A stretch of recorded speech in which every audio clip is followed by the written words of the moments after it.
ಇದ್ದಾರೆ? अपने औजे ಹಾಂ, औजे ಪೈದಲ್ಕೆ.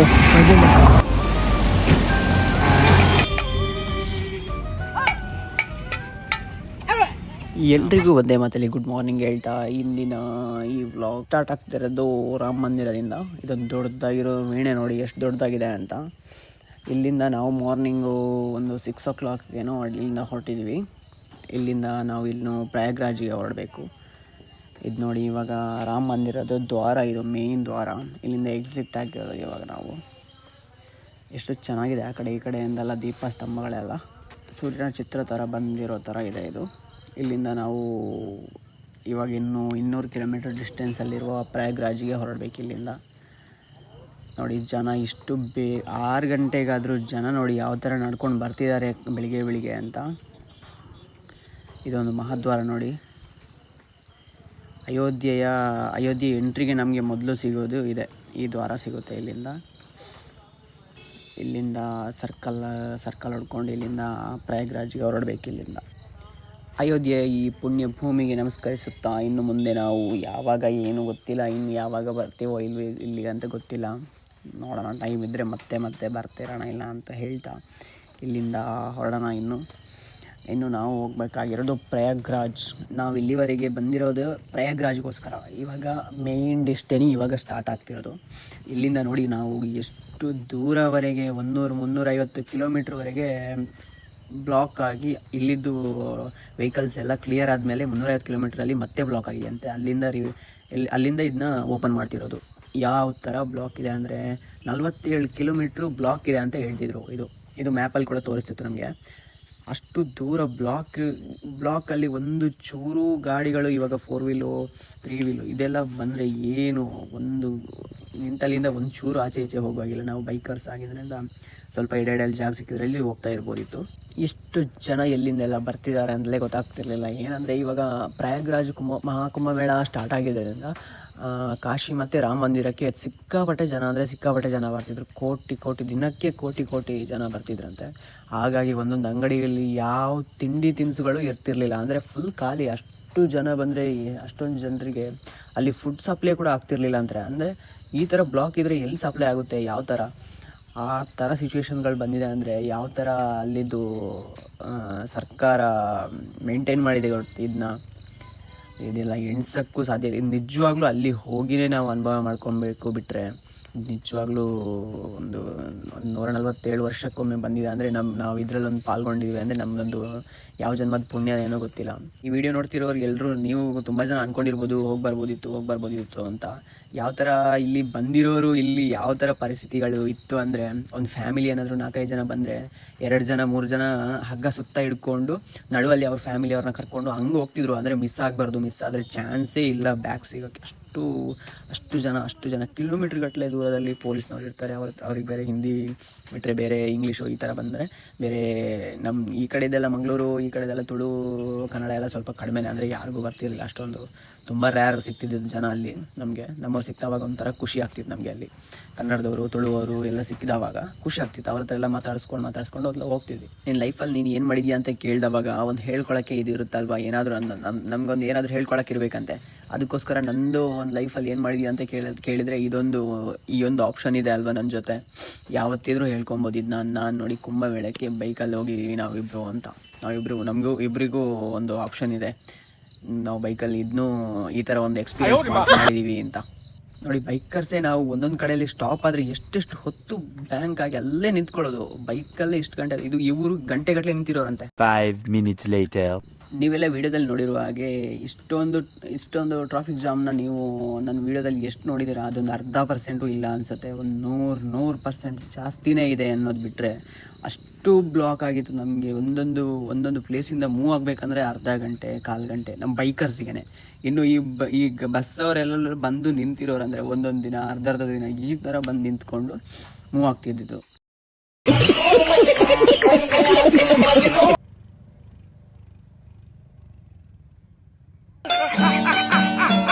ನೋಡಿ ಇವರೆಲ್ಲ ಒಂದೊಂದು ಸರ್ಕಸ್ ಮಾಡೋದು ನೋಡಿ, ಎಲ್ಲೆಲ್ಲಿಂದ ಬರಬೇಕು. ಇವಾಗ ನಾವು ನೋಡಿ ಅಲ್ಲಿಂದ ಬ್ಲಾಕ್ ಆಗಿದ್ದರಿಂದ ನಾವು ಈ ಕಡೆಯಿಂದ ಕೆಳಗಿಂದಾಗಿ ಹೋಗಿ ಅಲ್ಲಿಂದಾಗಿ ಇವಾಗ ಬರ್ತಿದ್ದಾರೆ ನೋಡಿ, ಅಲ್ಲಿಂದಾಗಿ ಹೋಗ್ಬೇಕು. ಇವಾಗ ಅದು ಸಿಕ್ಕಾಬಟ್ಟೆ ವೆಯ್ಟ್ ಎಲ್ಲ ಇತ್ತಲ್ವ, ಬ್ಯಾಗು 2 ಬ್ಯಾಗು ಈ ಥರ ಎಲ್ಲ ಎತ್ಕೊಂಡು ಎಲ್ಲಿ ಸಿಕ್ಕಿದಲ್ಲೆಲ್ಲ ಪ್ಲೇಸ್ ಎಲ್ಲೆಲ್ಲ ಇದೆ ಅಲ್ಲೆಲ್ಲ ಹೋಗೋದಂತಲೇ ಲೆಕ್ಕ. ಅದನ್ನ ಬೈಕಲ್ಲೆಲ್ಲ ಈ ಥರ ದಾರಿ ಮಾಡ್ಕೊಂಡು ಹೋಗ್ಬೋದು. ಈ ಬಸ್ ಅವರೆಲ್ಲ ಏನು ಮಾಡೋದು, ದಿನಗಟ್ಟಲೆ ಅಲ್ಲೇ ಇರಬೇಕಷ್ಟೆ. ನಾವು ಅಂದ್ಕೊಳ್ಳೋದು ಇವರೆಲ್ಲ ಯಾವಾಗ ಕ್ಲಿಯರಾಗಿ ಹೋಗ್ತಾರೋ ಏನೋ ಅಂತ, ಇಲ್ಲಿಂದ ಯಾವಾಗ ಕ್ಲಿಯರಾಗಿ ಬ್ಯಾಕ್ ಹೋಗ್ತಾರೋ, ಮನೆಗೆ ಹೋಗ್ತಾರೋ, ಪ್ರಯಾಗ್ರಾಜ್ಗೆ ಹೋಗ್ತಾರೋ ಅಂತ.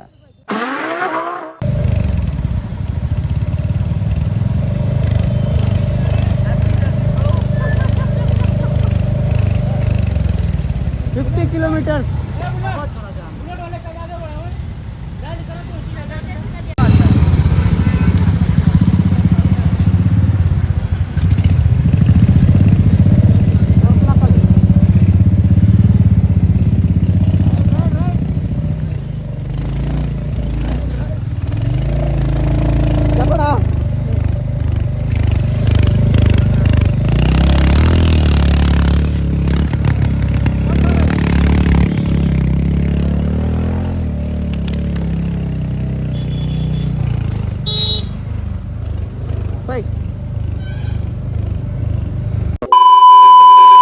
ಅದರಲ್ಲೂ ಇಲ್ಲಿ ಸಿಕ್ಕಾಪಟ್ಟೆ ಧೂಳೆಲ್ಲ ಬರ್ತಿತ್ತಲ್ವ. 2-3 ಡ್ರೆಸ್ ಎಲ್ಲ ಹಾಕ್ಕೊತಿದ್ವಿ. ಫುಲ್ಲು ದಪ್ಪ ಆಗಿತ್ತು ಎಲ್ಲ. ಕಣ್ಣಲ್ಲೆಲ್ಲ ಫುಲ್ ಕಸ ಧೂಳು. ಬೈಕಲ್ಲಿ ಹೋಗ್ತಾ ಇವರೆಲ್ಲ ಅಲ್ಲೇ ನಿಂತ್ಕೊಂಡು, ಕೆಲವರೆಲ್ಲ ಅಲ್ಲೇ ತಿಂಡಿ ಎಲ್ಲ ಮಾಡಿಕೊಂಡು, ಅಂದರೆ ದಿನಗಟ್ಟಲೆ ಬಂದರೆ ಕೂತ್ಕೊಂಡ್ರೆ ಏನು ಮಾಡೋದು, ಮತ್ತು ತಿಂಡಿ ಊಟಕ್ಕೆಲ್ಲ ಆಗಬೇಕಲ್ಲ ಅಂತ ಅಲ್ಲಲ್ಲೇ ಫುಡ್ಡೆಲ್ಲ ರೆಡಿ ಮಾಡ್ಕೊಂಡು ಊಟ ಎಲ್ಲ ಮಾಡ್ತಿದ್ರಂತೆ. ಇದನ್ನೆಲ್ಲ ನೋಡಬೇಕು. ಯಪ್ಪ ದೇವರೇ, ಅಲ್ಲೇ ಹೋಗಿ ನೋಡ್ತಿದ್ರೆ ನೋಡಿ. ಇಲ್ಲಿ ನೀವು ನೋಡ್ಬೋದು, ಪ್ರಯಾಗ್ರಾಜ್ಗೆ 94 ಕಿಲೋಮೀಟ್ರ್ ಇದೆ ಇಲ್ಲಿಂದನೂ. ಮತ್ತು ಇಲ್ಲಿವರೆಗೆ ನಾವು 106 ಕಿಲೋಮೀಟ್ರ್ ಬಂದಿದ್ದು. ಇದು ಸರ್ಕಲ್, ಇದು ಮೇಯ್ನು ಜಂಕ್ಷನಲ್ಲಿ. ತ್ರಿವೇಣಿ ಸಂಗಮದ 10 ದಿನದ ನಮ್ಮ ಪ್ರಯಾಣ ಯಾವ ಥರ ಇತ್ತು ಅಂದರೆ, ದಿನ ಬೆಳಗಾದರೆ ನಾವು ಟ್ರಾಫಿಕ್ ಜಾಮಲ್ಲಿರೋದು, ಇಲ್ಲಾಂದರೆ ಟೆಂಪಲಲ್ಲಿರೋದು. ಇದರಲ್ಲಿ 10 ದಿನದಲ್ಲಿ ನಾವು ಒಂದು 2-3 ದಿನದೇನೋ ಸ್ನಾನ ಮಾಡ್ಕೊಂಡಿದ್ದೀವಿ ಬಿಟ್ಟರೆ. ಬೆಳಿಗ್ಗೆ ಎದ್ಬಿಟ್ಟು ಬೈಕಲ್ಲಿ ಕೂತ್ರೆ ಆಮೇಲೆ ಚಹಾ ತಿಂಡಿ ಊಟಕ್ಕೆ ಮತ್ತು ನಿದ್ದೆಗೆ ಅಷ್ಟೇ ಇಳಿತಿದ್ದದ್ದು. 3 ಹೊತ್ತು ಇಳಿತಿದ್ವಿ ಮತ್ತು ಸೀದಾ ಹೋಗ್ತಾನೆ ಇರೋದು. ಇದರೆಡೆಯಲ್ಲಿ ನಮ್ಮದೊಂದು ಮ್ಯಾಪ್ ಇದೆಯಲ್ಲ, ಯಾವ ಥರ ಎಲ್ಲೆಲ್ಲ ಕರ್ಕೊಂಡು ಹೋಗ್ತಿದ್ದೆ ನಮ್ಮನ್ನು ನೋಡಿ. ಇಲ್ಲಿ ಎಲ್ಲ ಗದ್ದೆಯಲ್ಲೆಲ್ಲ ಕರ್ಕೊಂಡು ಹೋಗ್ತಿದ್ದು ನಮ್ಮನ್ನು. ಇದು ಮುಂದೆ ಯಾವ ಥರ ರೋಡ್ ಇದೆ ಏನೂ ಗೊತ್ತಿಲ್ಲ ನಮಗೆ ಅಲ್ಲಿ.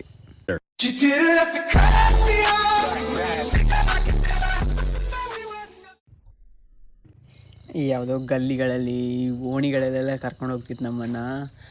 ಯಾವ ರೂಟು ಏನು ಯಾವುದು ಕರೆಕ್ಟಾಗಿ ಗೊತ್ತಿಲ್ಲ ಅಲ್ವಾ. ಯಾವ ಮ್ಯಾಪ್ ಎಲ್ಲಿ ತೋರಿಸುತ್ತೆ ಅದರಲ್ಲೇ ಹೋಗೋದು, ಸೀದಾ ಹೋಗ್ತಾನೆ ಇರೋದಲ್ವ.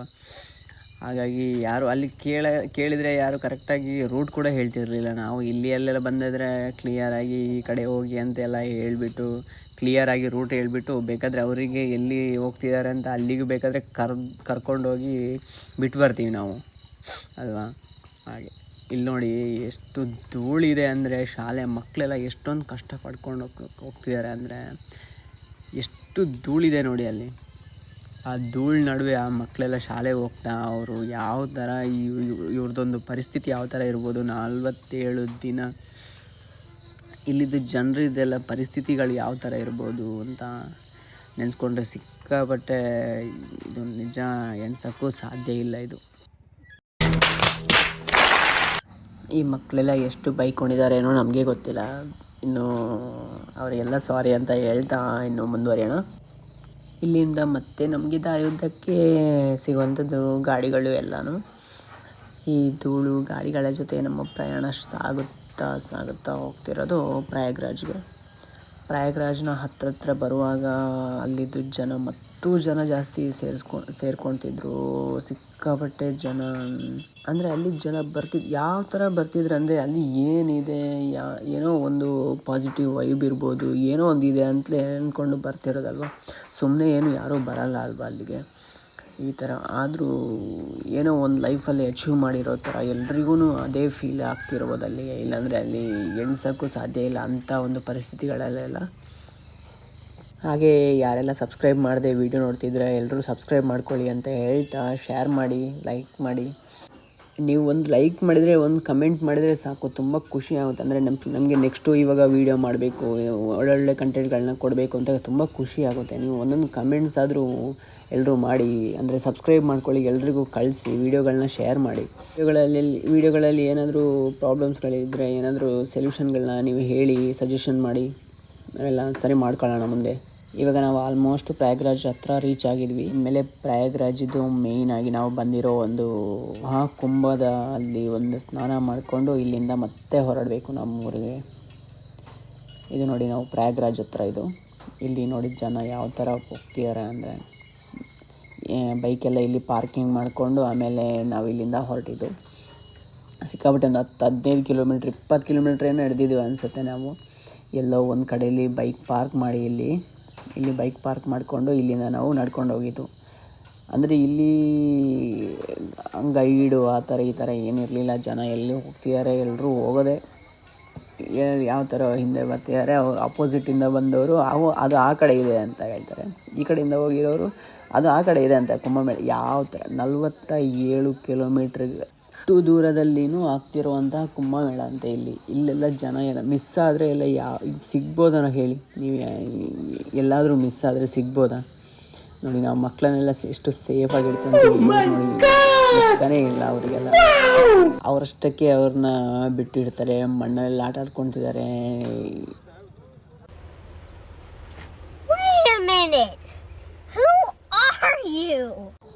ಇನ್ನೊಬ್ಬ ನೋಡಿ ಒಂದು ಚೂರು ಈ ಕಡೆ ನೋಡಿಲ್ಲ. ತುಂಬ ಹೊತ್ತು ವೀಡಿಯೋ ಹಿಡ್ಕೊಂಡಿದ್ದೆ ಇದನ್ನ, ಆದರೂ ಒಂದು ಚೂರು ನನ್ನ ಕಡೆ ನೋಡಿಲ್ಲ. ಅಂದರೆ ಮಕ್ಕಳೆಲ್ಲ ಎಷ್ಟು ಒಂಥರ ಯಾವುದು ಕೇರ್ ಇಲ್ಲ ಅವ್ರಿಗೆ, ಯಾರನ್ನೂ ಕೇರ್ ಮಾಡಲ್ಲ. ಈ ಥರ ಇರಬೇಕು. ಎಷ್ಟು ಕರೆದ್ರೂ ಒಂದು ಚೂರು ತಿರುಗಿ ನೋಡಿಲ್ಲ ನನ್ನನ್ನು. ಯಾವ ಥರ ಕೂತಿದ್ದಾನೆ ನೋಡಿ ಇವನು.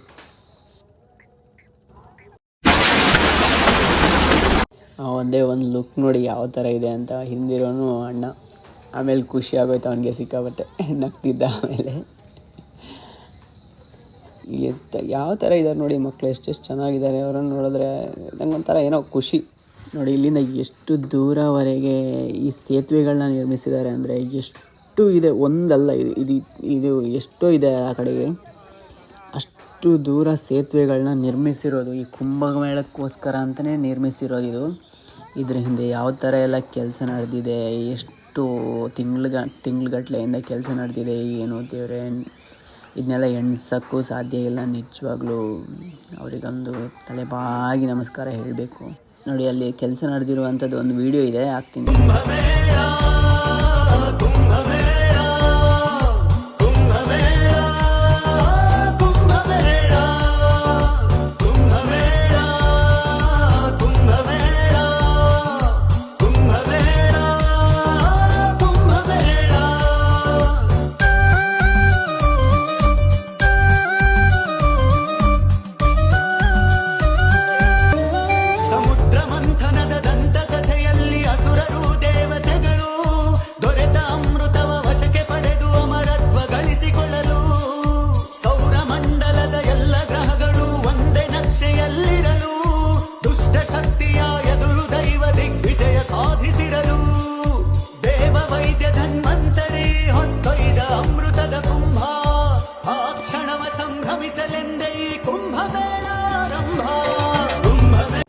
ಇದಿಷ್ಟು ಕುಂಭಮೇಳ ಆಗೋದ್ರಿಂದ ಮುಂಚೆ ಆಗಿರುವಂಥ ತಯಾರಿ ನೋಡಿ ಯಾವ ಥರ.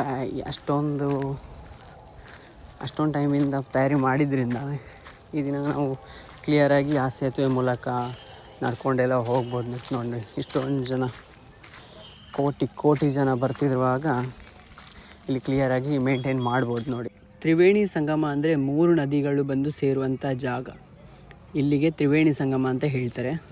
ಆ 3 ನದಿಗಳು ಗಂಗಾ, ಯಮುನಾ, ಸರಸ್ವತಿ, ಈ 3 ನದಿಗಳು ಬಂದು ಸೇರುವಂಥ ಜಾಗವನ್ನು ಕುಂಭಮೇಳ ನಡೆಯುತ್ತಿರುವಂಥ ಈ ತ್ರಿವೇಣಿ ಸಂಗಮ ಆಗಿದೆ. 2000 years later. ಓಂ ಗಂಗೆ ಚ ಯಮುನೆ ಚೈವ ಗೋದಾವರಿ ಸರಸ್ವತಿ ನರ್ಮದೆ ಸಿಂಧು ಕಾವೇರಿ ಜಲೇಸ್ಮಿನ್ ಸನ್ನಿಧಿಂ ಕುರು.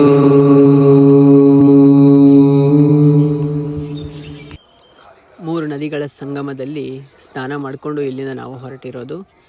ಇನ್ನು ನಾವು ಇಲ್ಲಿಂದ ಮನೆಗೆ ಹೊರಟಿರೋದು. ಇಲ್ಲಿ ನೋಡಿ ಯಾವ ಥರ ಜನ ಸೇರ್ಕೊಂಡಿದ್ದಾರೆ ಅಂದರೆ ಈ ಸ್ನಾನ ಮಾಡುವ ಹತ್ರ ಎಲ್ಲಿಂದ ಎಲ್ಲಿವರೆಗೆ ಈ ಲೈಟಿಂಗ್ಸ್ಗಳು 47 ಕಿಲೋಮೀಟ್ರಲ್ಲಿ ಕುಂಭಮೇಳ ನಡೀತಿದೆ ಅಂದರೆ ಆಗುತ್ತಾ ಹೇಳಿ ನೀವೇನೇ. ಏನಾದರೂ ಇದ್ರ ಬಗ್ಗೆ ಏನಾದರೂ ಒಪಿನಿಯನ್ ಇದ್ದರೆ ನೀವು ಕಮೆಂಟ್ ಬಾಕ್ಸಲ್ಲಿ ಹೇಳಿ. ನಾವಲ್ಲಿ ಹೋಗಿ ಒಂದು ನೆಕ್ಸ್ಟ್ ಲೆವೆಲ್ ಎಕ್ಸ್ಪೀರಿಯೆನ್ಸ್ ಮಾಡ್ಕೊಂಡಿದ್ದೀವಿ. ಇದು ಎಂತ ಹೇಳ್ತಾರಲ್ಲ, ಎಲ್ಲಿ ಕಣ್ಣಂಚಲ್ಲೂ ಎಲ್ಲಿ ನೋಡಿದರೂ ಈ ಜನ ಅನ್ನೋದು ಕಡಿಮೆ ಆಗ್ತಾನೇ ಇರಲಿಲ್ಲ ಎಲ್ಲಿ ಕೂಡ. ಇಲ್ಲಿ ಒಂದು ಆಂಜನೇಯ ದೇವಸ್ಥಾನ ಇತ್ತು, ಅಲ್ಲಿಗೆ ಹೋಗಬೇಕಂದ್ರೆ ಇಲ್ಲಿ ಜನ ನೋಡಿ, ಇದು ನಾವು ಸರ್ಕಲ್ ಥರ ಇತ್ತು ಇಲ್ಲಿ ನಿಂತ್ಕೊಳ್ಳೋಕ್ಕೆ. ಇಲ್ಲಿ ಒಂದು ಅದ್ಭುತ ಆಂಜನೇಯನ ನೋಡಿರೋದಂದರೆ ಇಲ್ಲಿ ಮಲಗಿರುವ ಆಂಜನೇಯ ಇಲ್ಲಿ ಮಲಗಿರುವಂಥದ್ದು ಒಂದು. The next day. Good morning Karnataka ಅಂತ ಹೇಳ್ತಾ ಇಲ್ಲಿಂದ ನೋಡಿ ನಾವು ಮಾರ್ನಿಂಗು ಮತ್ತು ಇಲ್ಲಿಂದ ಅಂದರೆ ನೈಟು ಅಷ್ಟೊಂದು ಕರೆಕ್ಟಾಗಿ ನಮಗೆ ಸ್ಯಾಟಿಸ್ಫ್ಯಾಕ್ಷನ್ ಆಗಿರಲಿಲ್ಲ. ಸೊ ಬೆಳಿಗ್ಗೆ ಎದ್ಕೊಂಡು ಮತ್ತೆ ಬೈಕಲ್ಲೇ ನಾವು ಹೋಗಿದ್ವಿ. ಇವಾಗ ನೈಟು ಹೋಗಿ ಬೈಕು ಸ್ಟೇ ಮಾಡಿ ಅಲ್ಲಿಂದ ನಡ್ಕೊಂಡು ಹೋಗಿ ಸ್ನಾನ ಮಾಡಿದ್ವಿ ತ್ರಿವೇಣಿ ಸಂಗಮದಲ್ಲಿ. ಇನ್ನೊಂದು ಆಚೆ ಬದಿಗೆ ಹೋಗಿ ನಾವು ಸ್ನಾನ ಮಾಡಬೇಕಂತ ಅಂದ್ಕೊಂಡು ಇಲ್ಲಿಂದ ಬೈಕಲ್ಲೇ ಹೋಗಿದ್ದು ಸೀದಾ. ಇಲ್ಲಿ ನೋಡಿ, ಇಲ್ಲಿ ಇನ್ನೊಂದು ಸಂಗಮ ಇದೆ, ಅಲ್ಲಿ ಹೋಗಿ ಅಲ್ಲಿನೂ ನಾವು ಸ್ನಾನ ಮಾಡ್ಕೊಂಡ್ವಿ. ಇದು ಬೆಳಿಗ್ಗೆ ಎದ್ಕೊಂಡು ಹೋಗಿ ಸ್ನಾನ ಮಾಡೋಕ್ಕೆ ಹೋಗಿರೋ ಜಾಗ ಇದು. ಇಲ್ಲಿ ಕರೆಕ್ಟ್ ನಮಗೆ ಅಂದರೆ ಅಲ್ಲಿ ಏನಕ್ಕೆ ಅಷ್ಟೊಂದು ಇದಾಗಿಲ್ಲ ಅಂದರೆ ಯಾವ ಥರನೂ ಗೊತ್ತಾಗ್ತಾ ಇರಲಿಲ್ಲ ಕರೆಕ್ಟಾಗಿ. ಆದರೆ ಇಲ್ಲಿ 2 ನದಿಗಳು ಬಂದು ಸೇರುವಂಥದ್ದು ಕರೆಕ್ಟಾಗಿ ನಮಗೆ ಗೊತ್ತಾಗ್ತಿತ್ತು. ಅಂದರೆ ಒಂಥರ ನೀರಲ್ಲಿ 2 ಬದಿಯಿಂದ ಚೇಂಜಸ್ ಬರುವಂಥದ್ದು ಅದು ಗೊತ್ತಾಗ್ತಿತ್ತು ನಮಗೆ. ಸೊ ಇಲ್ಲಿಂದ ಮತ್ತೆ ನಾವು ಇಲ್ಲಿ ಮತ್ತೆ ಹೋಗಿ ಇಲ್ಲಿನೂ ಸ್ನಾನ ಮಾಡ್ಕೊಂಡ್ವಿ. ಇಲ್ಲಿ ಸ್ನಾನ ಮಾಡ್ಕೊಂಡು ಇಲ್ಲಿ ಬೋಟಿಂಗಲ್ಲೆಲ್ಲ ಕರ್ಕೊಂಡು ಹೋಗ್ತಿದ್ರು. ಆಮೇಲೆ ಕರ್ಕೊಂಡೋಗಿ ಸ್ನಾನ ಎಲ್ಲ ಮುಗಿಸ್ಕೊಂಡು ಇಲ್ಲಿಂದ ಮತ್ತೆ ನಾವು ಹೊರಟಿದ್ವಿ. ಇಲ್ಲಿ ನೋಡಿ ನಾವು ಬ್ಯಾಕ್ ಹೊರಟಿದ್ವಿ. ಏನಕ್ಕಂದರೆ ಯಾವಾಗ ಹೊರಟಿದ್ವಿ ಅಂದರೆ ನಾವು ಶಿವರಾತ್ರಿಗೆ ಹಿಂದೆ ಬಂದಿದ್ವಿ. ಏನಕ್ಕಂದರೆ ಶಿವರಾತ್ರಿಗೆ ಮತ್ತೂ ಜನ ಜಾಸ್ತಿ ಆಗ್ತಿರ್ತಾರೆ. ನಮಗೆ ಅಲ್ಲಿಂದ ಭಾರಿ ಕಷ್ಟದಲ್ಲಿ ರಿಕವರಿ ಹಾಕ್ಕೊಂಡು ಹಿಂದೆ ಬರಬೇಕಾಗುತ್ತೆ. ಅದಕ್ಕೋಸ್ಕರ ಇಲ್ಲಿಂದ ಬೇಗ ನಾವು ಹೊರಡೋಣ ಅಂತ ಶಿವರಾತ್ರಿಗೆ ಹಿಂದೆ ಬರೋ ಥರ ಪ್ಲ್ಯಾನ್ ಮಾಡ್ಕೊಂಡು ಹೊರಡಿದ್ದು. ನಾವಿವತ್ತು ಬ್ಯಾಕ್ ಬರ್ತಿದ್ದೀವಿ ಅಂದರೆ ಇದು ಶಿವರಾತ್ರಿ ದಿನಕ್ಕೆ ನಾವು ಹಿಂದೆ ಬರ್ತಿರೋದು. ಇಲ್ಲಿ ನೋಡ್ಬೋದು ನೀವು ಯಾವ ಥರ ಎಲ್ಲ ಗಾಡಿಯಲ್ಲೆಲ್ಲ ಸರ್ಕಸ್ ಮಾಡ್ಕೊಂಡು ಎಲ್ಲ ಹೋಗ್ತಿದ್ದಾರೆ ಅಂತ. ಇಲ್ಲಿ ಕುರಿಗಳೆಲ್ಲ ಲೈನಲ್ಲಿ ಹೋಗ್ತಿರುತ್ತೆ, ಆಡು ಇದೆಲ್ಲ ನೋಡ್ಕೊಂಡು ಹೋಗ್ತಿರುವಂಥ ಜಾಗದಲ್ಲಿ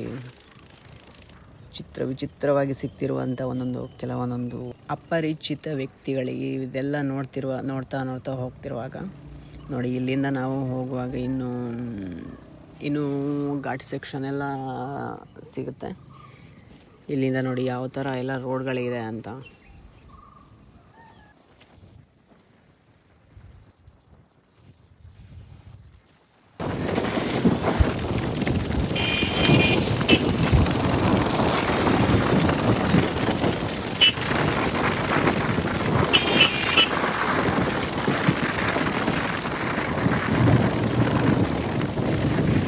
ಇದು ನಾವು ಊಟಕ್ಕೆ ಅಂತ ನಿಲ್ಲಿಸುವಾಗ ಅಲ್ಲಿ ಇದ್ದಿದ್ದ ಜಾಗ ನೋಡಿ ಯಾವ ಥರ ಊಟಕ್ಕೆ ಕೂರ್ತಿದ್ವಿ ಅಂತ.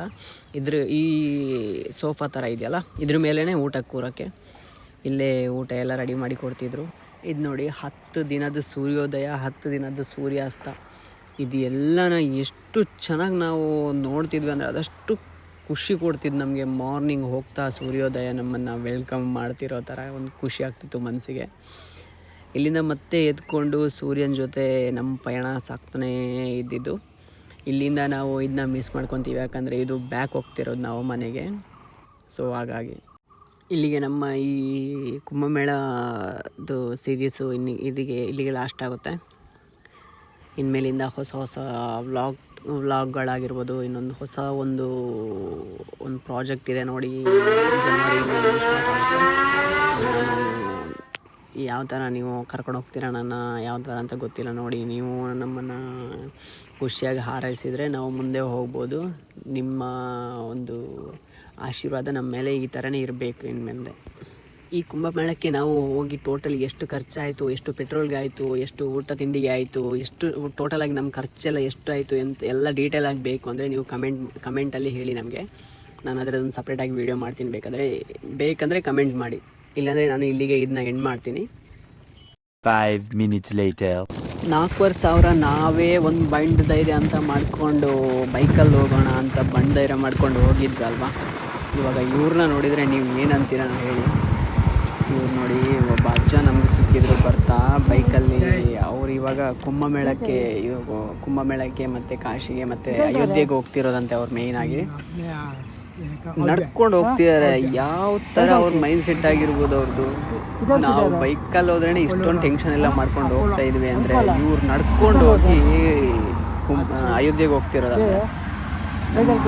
ಕೇಳಿನೇ ಶಾಕ್ ಆಗೋಯ್ತಿದ್ದು ನಾವು. ನೆಕ್ಸ್ಟ್ ಲೆವೆಲ್ ಮೆಂಟಾಲಿಟಿ ಅವ್ರದ್ದೆಲ್ಲ. ತೀರ್ಥಯಾತ್ರೆಗೆ ಹೊರಟಿದ್ದು ಏನೋ ಗೊತ್ತಿಲ್ಲ ನಮಗೆ. ನಡ್ಕೊಂಡು ಹೋಗ್ತಿದ್ದಾರೆ, ನೀರಿಲ್ಲ ಅಂತ ಹೇಳಿದರು. ಆಮೇಲೆ ಮತ್ತೆ ನಾವು ನೀರು ತಗೊಂಡು ಬಂದು ಸ್ವಲ್ಪ ಅಮೌಂಟ್ನ ಕೊಟ್ವಿ ಅವ್ರಿಗೆ. ಮನಸ್ಸಿಗೆ ಒಂಥರ ಖುಷಿ ಅನಿಸಿದರೆ ಎಲ್ಲಿ ಏನು ಗೊತ್ತಾಗಲ್ಲ, ಎತ್ಕೊಂಡು ಹೋಗ್ತಾ ಇರೋದು ಅಷ್ಟೇ. ಮನಸ್ಸು ಮಾಡಬೇಕು, ಮನಸ್ಸು ಒಂದಿದ್ರೆ ಏನಾದರೂ ನಾವು ಯಾವ ಥರ ಆಗಿದೆ ಅಂದರೆ, ಇದು ಈಜಕ್ಕೆ ಬರ್ದಿರೋನು ಸಮುದ್ರಕ್ಕೆ ಹೋಗಿ ಹಾರ್ದಂಗೆ. ಅಂದರೆ ಈಜಲೇಬೇಕಲ್ವ,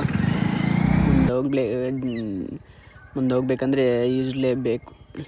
ಈ ಥರ ಇಲ್ಲಿನ ನಾವು ಹೋಗಿರೋದು ನೋಡಿ. ಸ್ವಾತಂತ್ರ್ಯ ಸಿಗುವ ಹಿಂದಿನಿಂದ ಇದ್ದಂಥ ಒಂದು ಸಂಘಟನೆ ಅಂದರೆ ಅದು ರಾಷ್ಟ್ರೀಯ ಸ್ವಯಂ ಸೇವಕ ಸಂಘ, RSS. ಇದು ಜಗತ್ತಿನಾದ್ಯಂತ ಇವಾಗ ಬೆಳ್ಕೊಂಡಿದೆ, 100 ವರ್ಷಗಳಾಗಿದೆ. ಇದೇ ಟೈಮಲ್ಲಿ ನಾವು ಅಲ್ಲಿಗೆ ಹೋಗಿದ್ದೀವಿ ಅಂದರೆ ನಮ್ಮದೊಂದು ಪೂರ್ವಜನ್ಮದ ಪುಣ್ಯ ಅಂತಲೇ ಹೇಳಬೇಕಷ್ಟೆ. ಅದು ಅಂಥ ಖುಷಿ ಕೊಟ್ಟಿದೆ ಈ ಜಾಗನೂ. ಇದರಿಂದಾಗಿ ನಾವು ಹೋಗಿರೋದು 4 ಪ್ಲೇಸ್ಗಳು ಅಂದರೆ ಕಾಶಿ, ರಾಮ ಮಂದಿರ, ಪ್ರಯಾಗ್ರಾಜ್ ಮತ್ತು ಮೊಯ್ತೆವಾಡದ ಈ ರಾಷ್ಟ್ರೀಯ ಸ್ವಯಂ ಸೇವಕ ಸಂಘ ಸ್ಥಾಪನೆ ಆಗಿರುವಂಥ ಜಾಗ ಇದು. ಇಲ್ಲಿಗೆ ಕೂಡ ನಾವು ಅಲ್ಲಿಂದನೇ ಸ್ವಲ್ಪ ದೂರ ಇದ್ದಿದ್ದು. ಇಲ್ಲಿಗೂ ಹೋಗಿ ಬರೋಣ ಅಂತ ಎಷ್ಟೋ ದಿನ ಕನಸಿದು. ಆದರೆ ಇದ್ರ ನಡುವಲ್ಲಿ ಇದೂ ಒಂದು ಆಗೋಗಿದೆ. ತುಂಬ ಖುಷಿ ಕೊಟ್ಟಂಥ ಜಾಗ ಇದು ಕೂಡ. ನೋಡಿ, ಇಲ್ಲಿನೂ ಇದ್ರದ್ದು ಫೋಟೋಸ್ಗಳೆಲ್ಲ ಲಾಸ್ಟಲ್ಲಿದೆ. ಡಾಕ್ಟರ್ ಜಿ, ಗುರುಜಿ ಅವರೆಲ್ಲ ಸಮಾಧಿ, ಇವರ ಸ್ಟ್ಯಾಚು ಎಲ್ಲ ಇದೆ ಇಲ್ಲಿ. ಇನ್ನೊಂದು ಜಾಗಕ್ಕೂ ಹೋಗಿದ್ವಿ, ಅಲ್ಲಿ ವೀಡಿಯೋ ಎಲ್ಲ ಮಾಡುವಾಗಿರಲಿಲ್ಲ. ಸೊ ಹಾಗಾಗಿ ವೀಡಿಯೋ ಎಲ್ಲ ಮಾಡೋಕ್ಕಾಗಿರಲಿಲ್ಲ. ತುಂಬ ಖುಷೀಲಿ ನಮ್ಮನ್ನು ವೆಲ್ಕಮ್ ಮಾಡಿಕೊಂಡ್ರು ಅವರೆಲ್ಲ. ಅತಿಥಿ ಸತ್ಕಾರ ಥರ ಮಾಡಿಕೊಂಡ್ರು. ಭಾರಿ ಖುಷಿಯಾಗಿತ್ತು ಅಲ್ಲೆಲ್ಲ. ಅವರಿಗೂ ಭಾರಿ ಖುಷಿ ಆಯಿತು. ಎಲ್ಲಿಂದ ಇಂಥ ಧೈರ್ಯ ಮಾಡ್ಕೊಂಡು ಬಂದಿದ್ದೀರಾ ಅಂದರೆ, ನಾವು ಸ್ವಯಂ ಸೇವಕರು, ಇದರಿಂದಾಗಿ ಇಂಥ ನಮಗೊಂದು ರಾಷ್ಟ್ರೀಯ ಸ್ವಯಂ ಸೇವಕದ ಸಂಘಟನೆಯ ಸ್ವಯಂ ಸೇವಕರಾಗಿರೋದ್ರಿಂದ ನಾವು ಇಂಥ ಒಂದು ಗಟ್ಟಿ ಮನಸ್ಸು ಮಾಡಿಕೊಂಡು ಇಷ್ಟು ದೂರ ಬೈಕಲ್ಲಿ ಹೋಗೋಣ ಅಂತ ಡಿಸೈಡ್ ಮಾಡ್ಕೊಂಡು ಬಂದಿರೋದಂತೆಲ್ಲ ಹೇಳಿದ್ವಿ ಅವರಿಗೆ. ಭಾರಿ ಖುಷಿಯಾಗೋಯ್ತು ಅವರಿಗೂ, ನಮಗೂ ಖುಷಿಯಾಗೋಯ್ತು. ಅಲ್ಲಿದ್ದು ಒಂದು ಡಾಕ್ಟರ್ ಜಿ ಮತ್ತು ಗುರುಜಿ ಅವರದ್ದು ಸಮಾಧಿ ಹತ್ರ ಎಲ್ಲ ತುಂಬ ಹೊತ್ತು ನಿಂತ್ಕೊಂಡಿದ್ವಿ. ಖುಷಿಯಾಗೋಯ್ತು. ಅಲ್ಲಿ ಏನೋ ಒಂಥರ ಮನಸ್ಸಿಗೆ ಖುಷಿ ಆಯಿತು. ಇಲ್ಲಿಂದ ನಾವು ಇನ್ನು ಮನೆಗೆ ಬ್ಯಾಕ್ ಹೊರಟಿದ್ದು. ಇಲ್ಲಿವರೆಗೆ ನಮ್ಮ ಕುಂಭಮೇಳದ ವೀಡಿಯೋದಲ್ಲಿ ಜೊತೆಯಾಗಿ ನಮ್ಮ ಜೊತೆ ಬಂದಿರೋ ಎಲ್ರಿಗೂ ಧನ್ಯವಾದಗಳನ್ನ ಹೇಳ್ತಾ, ವಿಡಿಯೋನ ಆದಷ್ಟು ಶೇರ್ ಮಾಡಿ ಅಂತ ಹೇಳ್ತಾ, ನಮಸ್ಕಾರ ಗೆಳೆಯರೆ.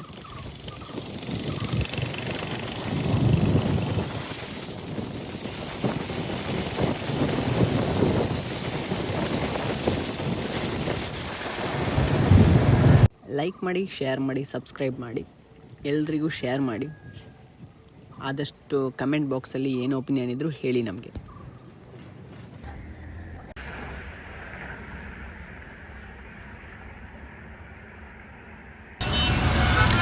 ಇಲ್ಲಿ ಬೀಸುವ ಗಾಳಿ ಊರಲ್ಲಿ ಯಾಕಿಲ್ಲ, ಇಲ್ಲಿ ಸಿಕ್ಕುವ ಪಾಠ ಶಾಲೆಯಲ್ಲಿ ಯಾಕಿಲ್ಲ. ನರಮನುಷ್ಯ ಕಲಿಯಲ್ಲ, ಒಳ್ಳೆಯದು ಉಳಿಸಲ್ಲ, ಅವ ನಡೆಯೋ ದಾರಿಲಿ ಘರಿಗೇನು ಬೆಳೆಯಲ್ಲ. ಜಗ ನಡೆಯಲು ಕಾರಣ ನಾವಲ್ಲ, ಅದನೆಂದಿಗೂ ಮನುಜನು ತಿಳಿಯಲ್ಲ.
ಇಲ್ಲಿಂದ ನಾವು ಚಿತ್ರದುರ್ಗದ ಹತ್ರ ಹೋಗ್ತಿರುವಾಗ ಈ ದಾರಿಯಲ್ಲಿ ನಮಗೆ ಮುಖ್ಯವರು ಸಿಕ್ಕಿದ್ರು. ಅವ್ರು ಯಾವ ಥರ ಅಂದರೆ ರೋಡಲ್ಲಿ ಗಾಡಿಗಳನ್ನೆಲ್ಲ ನಿಲ್ಲಿಸ್ಬಿಟ್ಟು ದುಡ್ಡು ಕೇಳೋ ಥರ ಮಾಡ್ತಿದ್ರು. ಅಂದರೆ ಅವರು ಬಂದು ಸ್ಪೀಡಲ್ಲಿದ್ದೆವು ನಾವು. ಅವರು ಬಂದವಾಗ ಸಡನ್ಲಿ ನಾವು ಆ ಕಡೆಯಿಂದ ಒಂದು ಹಂಪ್ಸ್ ಇತ್ತು, ಆ ಹಂಪ್ಸ್ನ ಹೊಡ್ಕೊಳ್ಳುವಾಗ ನಮ್ಮದು ಬೈಕಿದು ಸೆನ್ಸರ್ ಆಫ್ ಆಗೋಯಿತು. ಸೊ ಲೋಕಲಲ್ಲಿ ಯಾವ ಶೋರೂಮ್ನವರು ಇಲ್ಲಾಂದರೆ ಪಿಟ್ಟರ್ಸ್ಗಳು ಯಾರು ಅದನ್ನ ಇದು ಮಾಡಿಲ್ಲ. ಹಂಗೆ 34 ಕಿಲೋಮೀಟ್ರಿಂದ ನಾವು ಅಂದರೆ ಈವ್ನಿಂಗ್ ಆಗ್ತಾಯಿತ್ತು. ಈವ್ನಿಂಗ್ ಆಗುವಾಗ 34 ಕಿಲೋಮೀಟ್ರ್ ದೂರದಿಂದ ನಮಗೆ ರಾಯಲ್ ಎನ್ಫೀಲ್ಡು ಶೋರೂಮು ಇದೆ ಅಂತ ಹೇಳಿದರು. ಲೋಕಲ್ನವ್ರು ಯಾರು ಮುಟ್ಟಲ್ಲ ಅಂತ ಆ ಗಾಡಿನ. ಆಮೇಲೆ ಅಲ್ಲಿಂದ ಒಬ್ಬ ಬಂದು ಪಾಪ ನೈಟು ಇಲ್ಲಿಂದ ಅಲ್ಲಿವರೆಗೆ ಅವ್ರ ಶೋರೂಮ್ ತನಕ 34 ಕಿಲೋಮೀಟ್ರ್ ಟೋಯಿಂಗ್ ಮಾಡ್ಕೊಂಡು ಹೋಗಿ ನಾವು ಅಲ್ಲೇ ರೂಮ್ ಮಾಡ್ಕೊಂಡು ಅವತ್ತಿನ ದಿನ ಅಲ್ಲೇ ಸ್ಟೇ ಆಗಿದ್ವಿ. ಅಂದರೆ ನಾವು ಹೋಗಿ ರಿಟರ್ನ್ ಬರೋ ತನಕ ಒಂದು ಪ್ರಾಬ್ಲಮ್ ಇಲ್ಲದೆ ಹೋಗಿದ್ವಿ. ಬರ್ತಾ ಇದು ಒಂದು ನಮಗೆ ಪ್ರಾಬ್ಲಮ್ ಆಗಿರೋದು ಇದು ಒಂದೇ ಬಿಟ್ಟರೆ ಬೇರೆ ಏನೂ ಬೈಕ್ ಒಂಚೂರು ಪ್ರಾಬ್ಲಮ್ ಕೊಟ್ಟಿಲ್ಲ. ನಮ್ಮನ್ನು ಸೇಫಾಗಿ ಕರ್ಕೊಂಡು ಬಂದು ಹಿಂದೆ ಬಿಟ್ಟಿದೆ. ನಿಜ ಆ ಬೈಕಲ್ಲಿ ಹೋಗಿದ್ದರಿಂದ ಏನು ಪ್ರಾಬ್ಲಮ್ ಆಗಿದೆ ಅಂದರೆ ಅಷ್ಟೊಂದು ವೆಯ್ಟ್ ಇತ್ತು. ನಾವಿಬ್ಬರೂ ಒಂದು ಬೈಕಲ್ಲಿ ಹೋಗಿರೋದು, 2 ಬ್ಯಾಗು. ನಿಜವಾಗ್ಲೂ ರಾಯಲ್ ಎನ್ಫೀಲ್ಡು ರಾಯಲ್ಲೇ, ಅದಕ್ಕೊಂದು ಸೆಲ್ಯೂಟ್ ಕೊಡಲೇಬೇಕು. ನಮ್ಮ ಜೊತೆ ಈ ಪಯಣದಲ್ಲಿ ನಮ್ಮ ಜೊತೆ ಒಂದು ದೊಡ್ಡ ಸಾಥ್ ಕೊಟ್ಟಿರೋದು. ಹಾಗಾಗಿ ಆಮೇಲೆ ಇಲ್ಲಿಂದ ನಾವು ನೈಟ್ ಹೋಗಿ ತುಂಬ ಸುಸ್ತಾಗೋಯಿತು. ನೈಟೆಲ್ಲ ಅಲ್ಲೇ ಒಂದು ರೂಮ್ ಮಾಡಿಕೊಂಡು ಅಲ್ಲೇ ಸ್ಟೇ ಆಗಿ ಆಮೇಲೆ ಮಾರ್ನಿಂಗ್ ಅವರು ಶೋರೂಮ್ನವನೇ ಹುಡುಗ ಒಬ್ಬ ಸಿಕ್ಕಿದೆ ನಮಗೆ. ಅವನು ಅಲ್ಲೇ ರೂಮಲ್ಲೆಲ್ಲ ಮಾತಾಡಿಬಿಟ್ಟು ಈ ಥರ ಎಲ್ಲ ಇಷ್ಟು ದೂರದಿಂದ ಬಂದಿದ್ದಾರಂತ ಎಲ್ಲ ಹೇಳಿಬಿಟ್ಟು, ಆಮೇಲೆ ಇನ್ನೊಂದು ಪ್ಲೇಸಲ್ಲಿ ನಮಗೆ ಮಂಥನ್ ಅಂತ ಒಬ್ಬ ಹುಡುಗ ಸಿಕ್ಕಿದ್ದ ಸಣ್ಣವನು. ಅವರಿಬ್ರು ಹಂಗೆ, ಅದೂ ಖುಷಿ ಆಯ್ತು ನೋಡಿ. ಅವ್ರದ್ದು ಫೋಟೋ ಹಾಕಿದ್ದೀನಿ ನೋಡಿ ಲಾಸ್ಟಲ್ಲಿ. ಅವರು ಮಹಾರಾಷ್ಟ್ರದಲ್ಲಿ ನಮಗೆ ಒಂದು ರೂಮ್ ಮಾಡಿಕೊಟ್ಟಿದ್ದಾರೆ. ಅಂದರೆ ಸಿಕ್ಕಾಪಟ್ಟೆ ರೇಟೆಲ್ಲ ಜಾಸ್ತಿ ಇರ್ತಿತ್ತು. ನಮಗೆ ಲಾಸ್ಟಿಗೆ ಒಂದು 300 ರೂಪಾಯಿಗೆ ಇಬ್ಬರಿಗೆ ಮಲಗುವಂಥ ರೂಮನ್ನು ಮಾಡಿಕೊಟ್ಟಿದ್ರು. ಆದರೆ ಆ ಟೈಮಲ್ಲಿ ದೇವರು ನಮ್ಮ ಜೊತೆ ಇದ್ದಾನೆ ಅಂತ ಹೇಳೋದು ಸುಮ್ಮನೆ ಅಲ್ಲ. ಎಷ್ಟೊಂದು ತುಂಬ ಹುಡುಕಾಡಿದ್ವಿ ನೈಟೆಲ್ಲ. ಅಂದರೆ ನಮಗೆ ನಮ್ಮ ಬಜೆಟಲ್ಲಿ ಸಿಗ್ತಾನೇ ಇರಲಿಲ್ಲ ಅಲ್ಲಿ ರೂಮ್ಗಳು. ಹಾಗಾಗಿ ಆಮೇಲೆ ನೈಟೆಲ್ಲ ಹಾಲ್ಟ್ ಆಗೋಕ್ಕೆ ಒಂದು ರೂಮು ಅಲ್ಲಿ ಅವರು ಕರ್ಕೊಂಡೋಗಿ ನಮ್ಮನ್ನು ಅವರೇ ಬೈಕಲ್ಲಿ ನೈಟೆಲ್ಲ ಅಷ್ಟು ದೂರ ಬಂದುಬಿಟ್ಟು ನಮಗೆ ರೂಮೆಲ್ಲ ಮಾಡಿಕೊಟ್ರು. ಖುಷಿ ಆಯಿತು, ಸಿಕ್ಕಾಪಟ್ಟೆ ಖುಷಿ ಆಯಿತು. ಅವ್ರಿಗೂ ಭಾರಿ ಖುಷಿ ಆಯಿತು. ಅವರು ನಮ್ಮ ಬೈಕಲ್ಲಿ ಜಸ್ಟ್ ಒಂದು ಫೋಟೋ ತೆಗೊಳ್ಳೋಕ್ಕಂತ ಬಂದಿರೋದು ಅವರು. ಆಮೇಲೆ ನಮಗೆ ಎಷ್ಟೊಂದೆಲ್ಲ ಹೆಲ್ಪ್ ಮಾಡಿದರು. ಅವರಿಗೂ ಒಂದು ದೊಡ್ಡ ಥ್ಯಾಂಕ್ ಯು ಅಂತ ಹೇಳ್ತಾ, ಇಲ್ಲಿಂದ ನೋಡಿ ನಾವೆಲ್ಲ ತೆಗೆದಿರೋ ಫೋಟೋಸ್ಗಳಿದು. ಹೀಗೆ ನಮ್ಮ ಜರ್ನಿನ ಇಲ್ಲಿಗೆ ಎಂಡ್ ಮಾಡ್ತಿದ್ದೀನಿ. Thank you so much all of you. ಇಲ್ಲಿಂದ ನಾವು ಬ್ಯಾಕ್ ಹೋಗ್ತಾ ನಾಗ್ಪುರದಲ್ಲಿ ಒಬ್ಬರು ಬೈಯವರು ಸಿಕ್ಕಿದ್ರು ನಮಗೆ. ಅವ್ರ ಫ್ಯಾಮಿಲಿ ಊಟ ಎಲ್ಲ ನಮಗೆ ಎಲ್ಲ ಮುಗ್ದಿತ್ತು. ಆದರೂ ನಮಗೋಸ್ಕರ ಊಟ ಎಲ್ಲ ನೈಟ್ ರೆಡಿ ಮಾಡಿ ನಮಗೆಲ್ಲ ನೈಟು ಅಲ್ಲೇ ಸ್ಟೇ ಆಗೋಕ್ಕೆಲ್ಲ ಜಾಗ ಎಲ್ಲ ಮಾಡಿಕೊಟ್ರು. ಅವರಿಗೆ ತುಂಬ ದೊಡ್ಡ ಥ್ಯಾಂಕ್ ಯು. ಅವ್ರ ಹೆಸರು ನನಗೆ ಅಷ್ಟೊಂದು ಗೊತ್ತಾಗ್ತಿಲ್ಲ, ಇವಾಗ ಮರ್ತೋಗಿದೆ. ಅಂದರೆ ಆಲ್ಮೋಸ್ಟ್ 1 ಇಯರ್ ಆಗ್ತಾ ಬಂತು ಈ ವಿಡಿಯೋ ನಾವು ಬಿಡೋಕ್ಕೋಗಿ. ತುಂಬ ವೈರಲ್ ಆಗಬೇಕಿತ್ತು ಈ ವಿಡಿಯೋಗಳು. ಆದರೆ ನಾವು ಆ ಸಿಚುವೇಷನಲ್ಲಿ ಅಷ್ಟೊಂದು ಸೀರಿಯಸ್ ಆಗಿ ತಗೊಂಡಿರಲಿಲ್ಲ ನಾನು ಯೂಟ್ಯೂಬನ್ನು. ಆದರೆ ಇವಾಗ ಇದನ್ನ ಬಿಡುವಾಗ ಏನೋ ವ್ಯೂಸ್ಗಳೆಲ್ಲ ಅಷ್ಟೊಂದು ಕಡಿಮೆ ಹೋಗ್ತಿದೆ.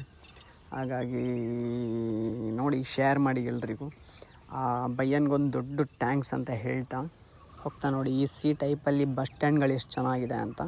ಇದರಲ್ಲೂ ಫೋಟೋಸ್ ಎಲ್ಲ ತೆಕ್ಕೊಂಡು ನಾವಿನ್ನೂ ಇಲ್ಲಿಂದ ಮನೆಗೆ ಹೊರಟಿದ್ದು. ಶಿವರಾತ್ರಿ ದಿನ ಹೊರಟು ನೆಕ್ಸ್ಟ್ ಡೇ 2 ಡೇಸ್ ಆದಮೇಲೆ ನೆಕ್ಸ್ಟ್ ಡೇನೇ ಬಂದು ಮನೆಗೆ ರೀಚ್ ಆಗಿದ್ವಿ. ಇದು ನೋಡಿ, ಗುರೂಜಿ ಮತ್ತು ಡಾಕ್ಟರ್ ಜಿ ಅವರ ಸ್ಟ್ಯಾಚ್ಯೂ ಮತ್ತು ಸಮಾಧಿ. ಇವರಿಬ್ಬರು ನಮಗೆ ಹೆಲ್ಪ್ ಮಾಡಿರೋ ಹುಡುಗರು. ಇವರೇ ನೋಡಿ ಭಯ್ಯ.